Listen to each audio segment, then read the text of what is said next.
Commander Mio Park walked slowly through the long corridors of Nexus Prime Station. His black uniform looked simple next to the bright colors and strange shapes of alien clothing around him. The station was huge, built from materials that sparkled like diamonds, and it floated in space between 3 different solar systems. This was the most important place in the galaxy, where all the big decisions were made. Miho had been walking these same halls for 5 years now as Earth's main representative. Every day, he came to meetings where alien species talked about important things, and every day, humans were given the boring jobs that nobody else wanted to do. Mining rocks in space, cleaning stations, moving cargo from one planet to another. That was what humans did in the galaxy. Today felt different, though. The message on his communication device had been short and simple. Emergency session. Attendance required. Final matter. He entered the main council chamber, a room so big that Earth's largest football stadium could fit inside it 3 times. The ceiling was transparent, showing the stars outside, and in the center stood 3 massive chairs. Not just any chairs. These belonged to the 3 most powerful species in the galaxy. The first chair held Warlord Krex of the Vorthak Empire. He was 8 feet tall, covered in dark scales, and had 4 arms that ended in sharp claws. His species had conquered more worlds than any other. They solved problems by fighting, and they were very good at it. In the second chair sat Mind Speaker Zara of the Zephyrian Collective. She looked almost human, except her skin was blue, and her eyes glowed white. Her people could read thoughts and control minds. They didn't need weapons because they could make enemies destroy themselves. The third chair belonged to Tech Lord Vex of the Kethmoran Republic. His body was half machine, half flesh, with metal arms and glowing circuits under his skin. His species had technology that seemed like magic to everyone else. They could bend space, stop time, and create things out of nothing. These 3 species controlled everything in the galaxy. The other smaller species, including humans, just did what they were told. Miho sat in the small chair assigned to Earth, far from the center. Around him, representatives from dozens of other worlds whispered nervously. Something big was about to happen. Warlord Krex stood up first. When he spoke, his voice was like thunder. "We have been patient long enough," he said. "Some species in this galaxy have forgotten their place." Mind Speaker Zara's voice came directly into everyone's head, cold and clear. Certain worlds have become difficult. They ask too many questions. They want things they cannot have. Tech Lord Vex's mechanical voice buzzed with electronic sounds. Efficiency requires order. Order requires that everyone accepts their role. Miho knew they were talking about Earth. For the past 10 years, human representatives have been asking for better treatment. They wanted seats on important committees. They wanted to be involved in big decisions. They wanted respect. The 3 powerful leaders had clearly decided they were tired of hearing these requests. Therefore, Warlord Krex continued, "We are giving final instructions to certain worlds." His 4 red eyes looked directly at Miho. Earth will surrender complete control of its government to this council. You will stop asking for things you cannot have. Your people will do the jobs we give them, and they will be grateful. Mind Speaker Zara smiled, but it wasn't a friendly smile. If Earth agrees, your people will continue to have food and shelter. Your children will be safe. This is generous. Tech Lord Vex's mechanical fingers tapped against his chair. If Earth refuses, we will demonstrate why the galaxy works the way it does. Our ships will visit your world. Our weapons will explain the situation in terms you understand. The room was completely silent. Every alien representative stared at Miho, waiting to see how the human would react. Some looked sorry for him. Others looked excited to see what would happen. Miho stood up slowly. His heart was beating fast, but his face showed no emotion. He had trained for many years to control his expressions during meetings like this. "I understand your position," he said in a calm voice. "This is a very important decision. I will need to discuss it with my people back on Earth."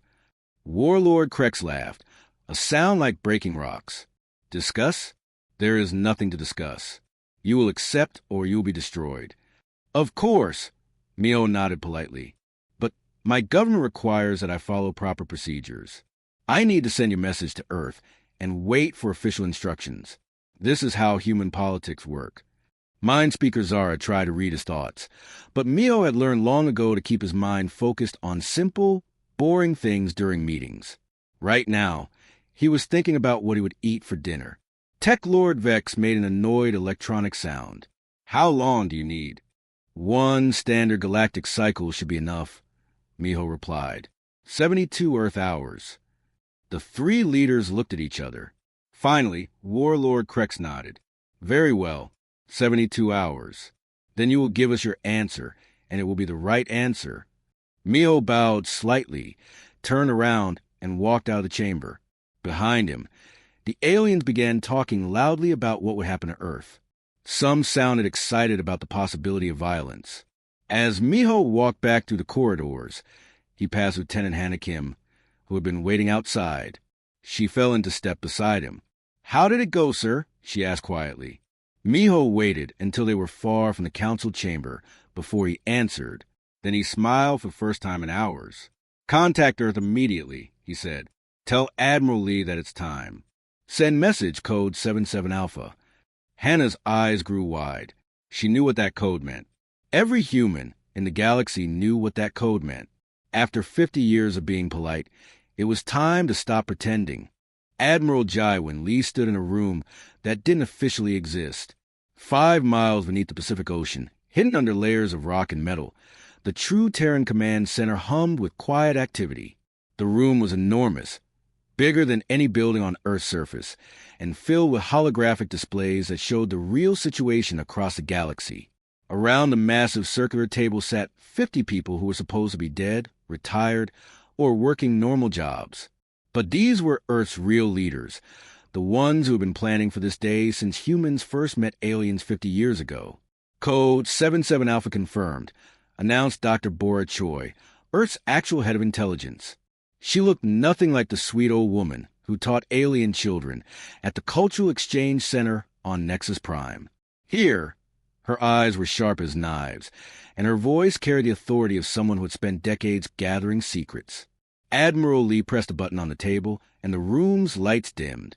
Above them, a three-dimensional map of the galaxy appeared, spinning slowly. Thousands of points of light marked human settlements, but something was wrong with the picture. There were far too many lights. "Show them the truth," Admiral Lee said quietly. Dr. Choi smiled and touched her control panel. The galaxy map changed completely.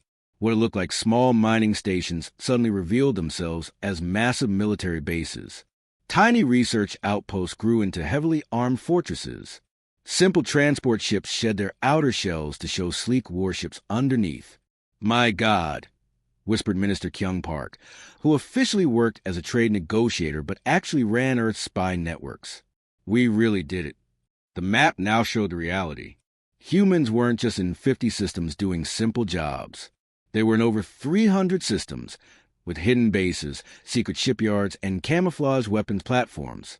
Every single human settlement in the galaxy was actually a military installation disguised as something harmless. General Saman Jang, who the aliens thought was just a cargo ship captain, stood up to address the room. "Operation Polite Company had been running for 50 years, she said. "Every human who left Earth had 2 jobs. The job the aliens could see, and the job that really mattered." She pointed to different areas on the map. "Our miners have been building underground weapons factories on asteroids. Our janitors have been placing listening devices in every major alien facility. Our teachers have been studying alien psychology and weakness points." Dr. Choi added more details. "We now know everything about the 3 major powers, how their ships work, how their weapons function, how their governments make decisions. We've been inside their most secret meetings. We've read their private communications. We know things about them that they don't know about themselves." The room was completely silent as everyone stared at the map. What they were looking at represented the largest intelligence operation in galactic history. "But the best part," Dr. Choi continued, "is that they still think we're harmless. Yesterday, a Vorthack general told his staff that humans were only good for carrying heavy things. A Zephyrian mind speaker said we were too simple to be dangerous. A Keth Moran scientist wrote a report saying human technology was primitive and useless. Admiral Lee walked around the table, looking at each person carefully. Today, they gave us their final ultimatum. Surrender completely or be destroyed. They think they're dealing with a weak species that will beg for mercy. He stopped walking and looked directly at the galaxy map. They have no idea that we've been preparing for war since the day we met them. Minister Kyung Park raised his hand. What about the innocent aliens? There are billions of good people out there who aren't part of this. We thought about that, replied General Salman Jang. Our targets are only military and government facilities of the three major powers. We won't hurt civilian populations. In fact, most smaller species will probably thank us when this is over.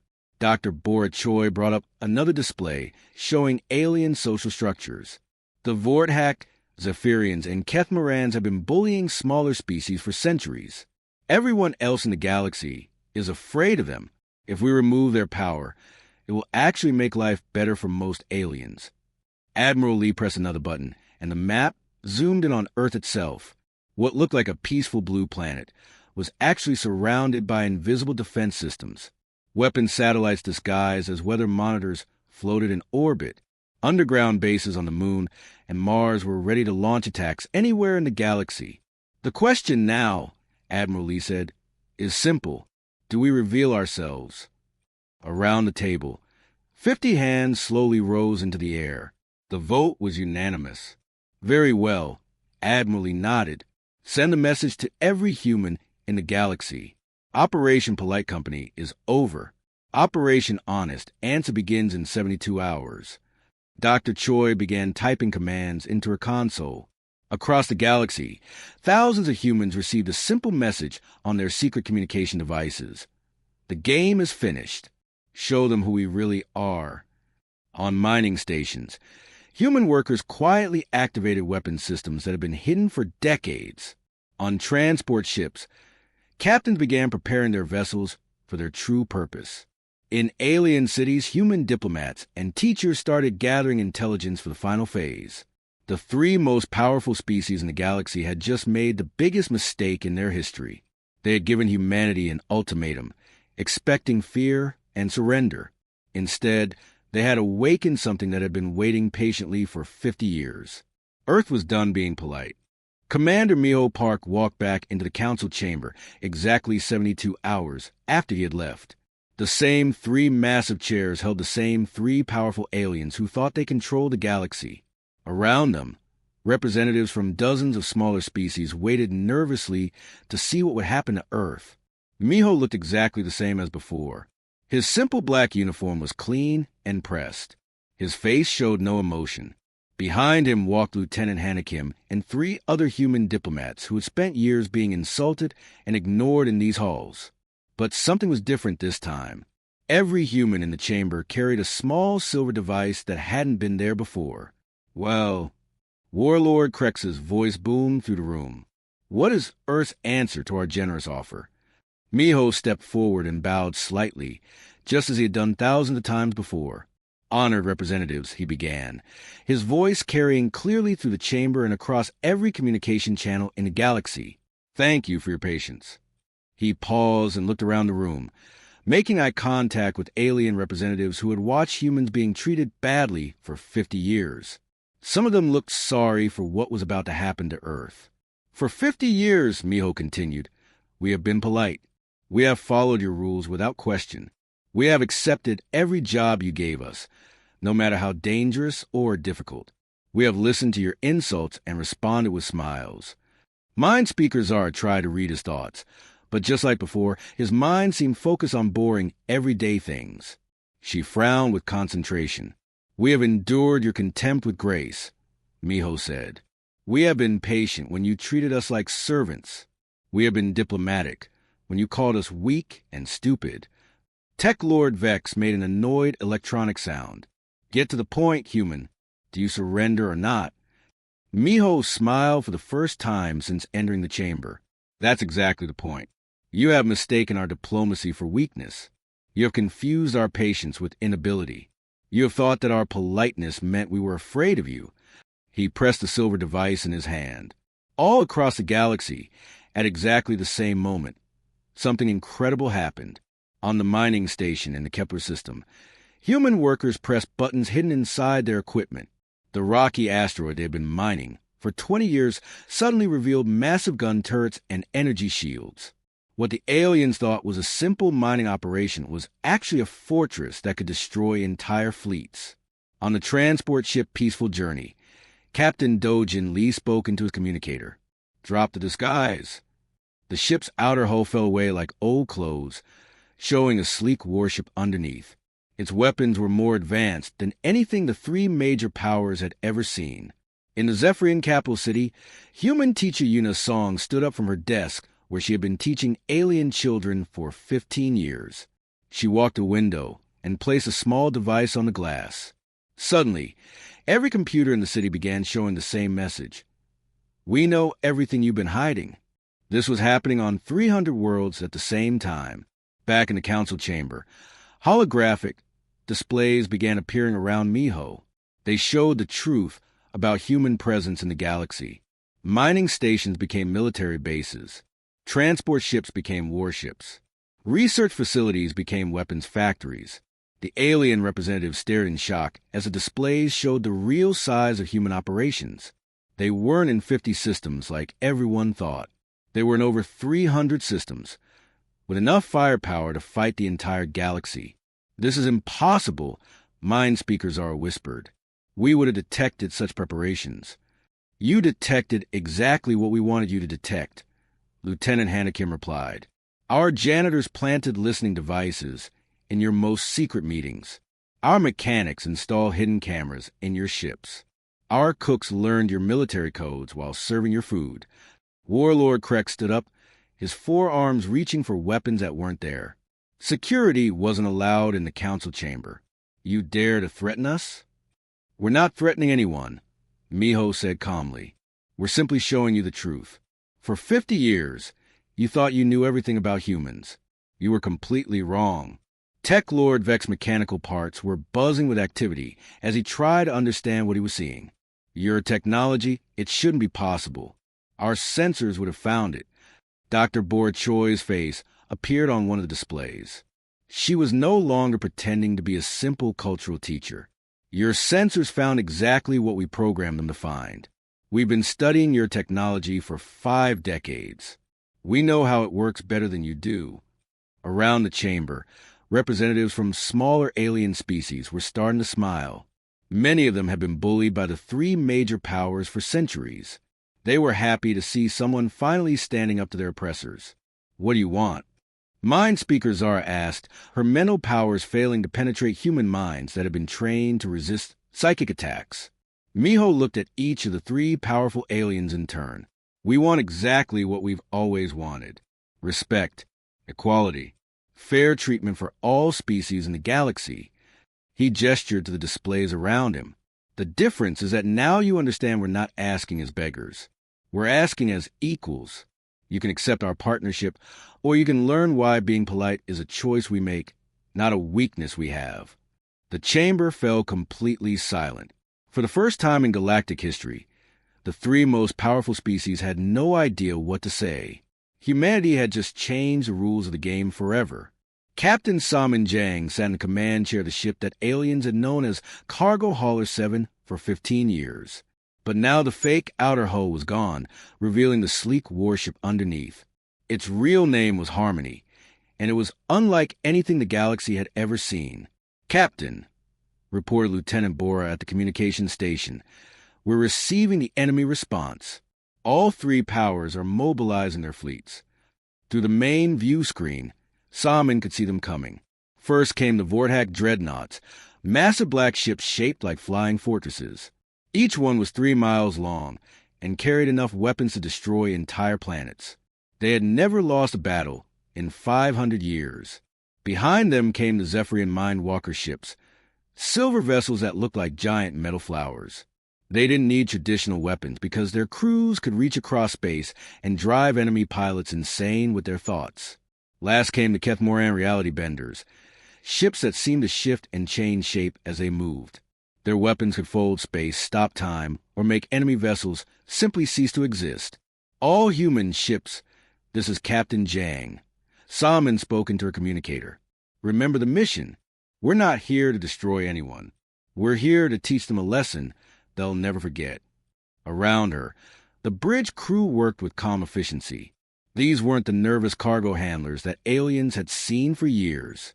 These were trained military officers who had been preparing for this moment since they left Earth. Enemy fleet approaching, announced Lieutenant Kyung from the weapons station. 30 Vorthak dreadnoughts, 20 Zephyrian mindwalkers, and 15 Kethmoran reality benders. Salmon nodded. Signal all human vessels. Begin demonstration. The battle that followed would be talked about for centuries. The Vorthak attacked first, as everyone expected. Their dreadnoughts opened fire with massive energy cannons that could punch holes through moons. But something impossible happened. The human ships seemed to know exactly where each shot would go before it was fired. They moved smoothly out of the way, like dancers performing a carefully practiced routine. "How are they doing that?" screamed Warlord Krex from his flagship.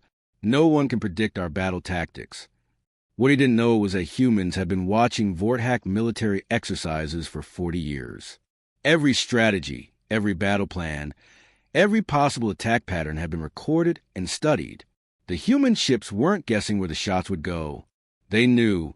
The Zephyrian mindwalkers tried their psychic attacks next.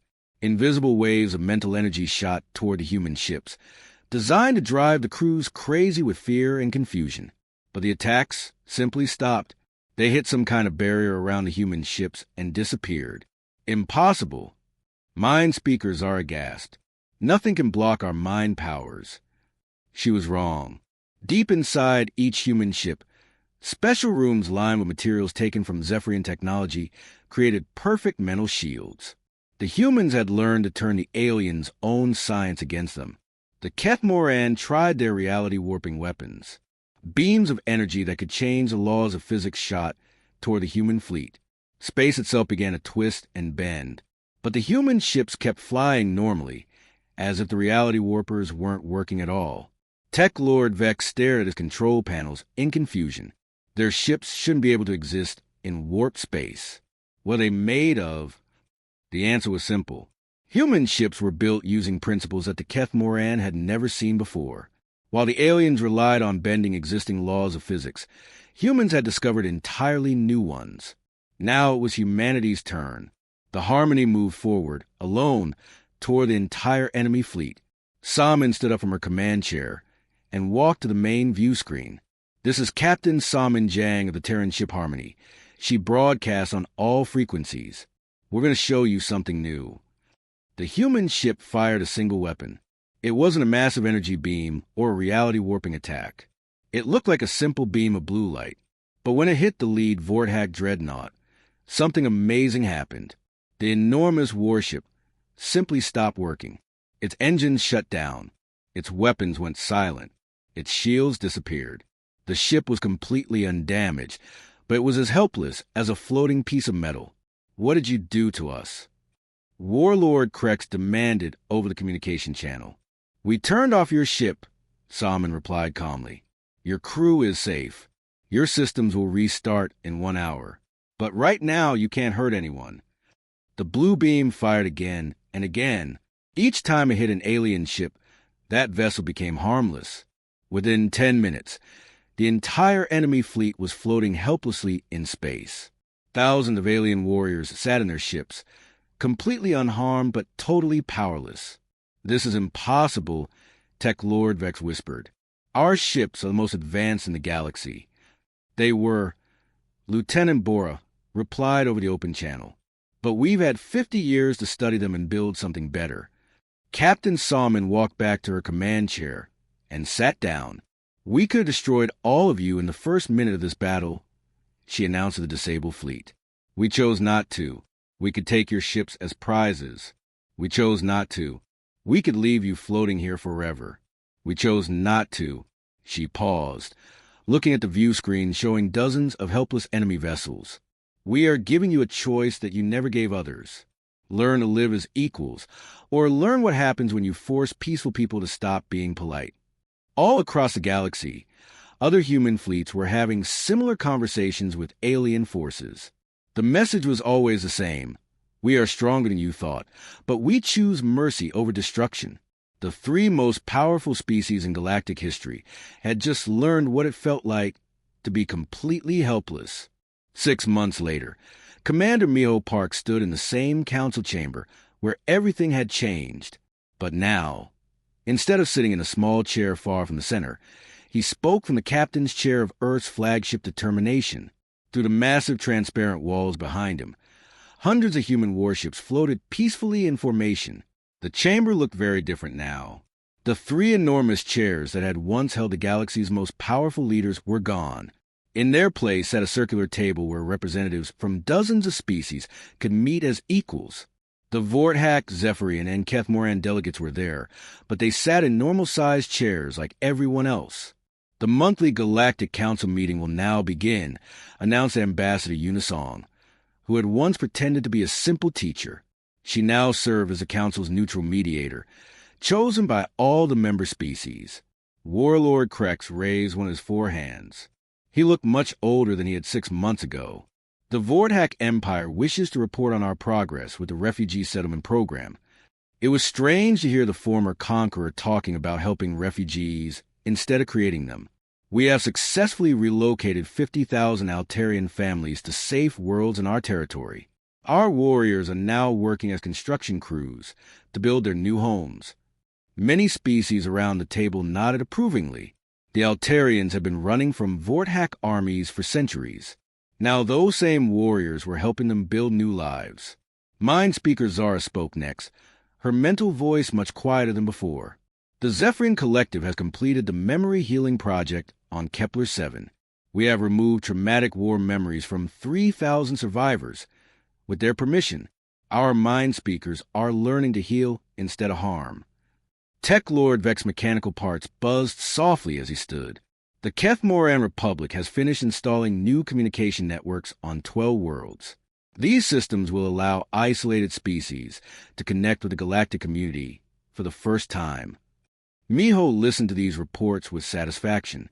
The three former bullies of the galaxy were now working hard to repair the damage they had caused over centuries of conquest and oppression. Thank you for those updates, Miho said. Now, let's discuss the application from the Centauri Federation to join the Galactic Council. A small, furry alien named Ambassador Whiskers stood up nervously. Her species had been hiding from the major powers for hundreds of years, too afraid to join galactic society. Honored council members, she squeaked in a tiny voice, my people have watched these changes with great hope. For the first time in our history, we believe it might be safe to join the larger galaxy. Around the table, representatives from dozens of species that had once been oppressed or ignored were now taking active roles in galactic government. The crystalline hive minds, who had been enslaved by the Vorthak, now serve as the galaxy's new communications specialists. The gas dwellers of Titan IX, who had been forced to give up their homeworld, were now leading the terraforming committee.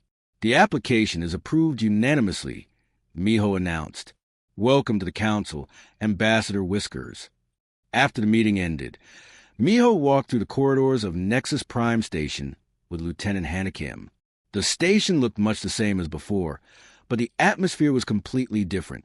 Aliens who had once looked down on humans now nodded respectfully when they passed. Species that had been enemies for centuries were now working together on joint projects.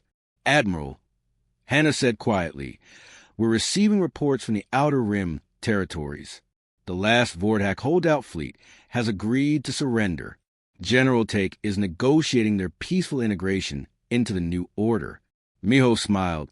General Take had once been known as a simple cargo pilot, but now he was one of humanity's finest military commanders. Like all humans in the galaxy, he had been playing a role for 50 years. They stopped at a large window overlooking the docking bays. Human ships worked alongside alien vessels, loading supplies for relief missions to war-damaged worlds. Vorthak engineers worked with human technicians to repair broken infrastructure. Zephyrian mind speakers helped translate between species that had never been able to communicate before. You know, Hannah said, some of the crew are asking if we can go back to Earth for a visit. They want to see home again. Soon, Miho replied. But our work here isn't finished yet. He pointed to a display screen showing the latest galactic news. Reports of successful peace negotiations, new trade agreements, and collaborative scientific discoveries filled the channels. For the first time in galactic history, the news was mostly good. The galaxy is learning what we knew all along, Miho continued. Cooperation works better than conquest. Respect is more powerful than fear. And sometimes, the strongest thing you can do is choose to be gentle. In the distance, a group of young aliens from different species played together in the station's recreation area. Their parents, who had once been bitter enemies, watched and talked peacefully. Children who had grown up fearing each other were now becoming friends. Dr. Bora Choi's voice came over the communication system. Admiral Park, we're receiving a message from Earth. The president wants to know when you're coming home. Miho looked out at the stars, then at the peaceful scene in the station around him. Tell the president that we are home. This galaxy is our home now, and we're going to take very good care of it. The age of galactic bullies was over. The age of galactic cooperation had begun, and it had all started because humanity had finally stopped being polite and started being honest, but they had never stopped being kind.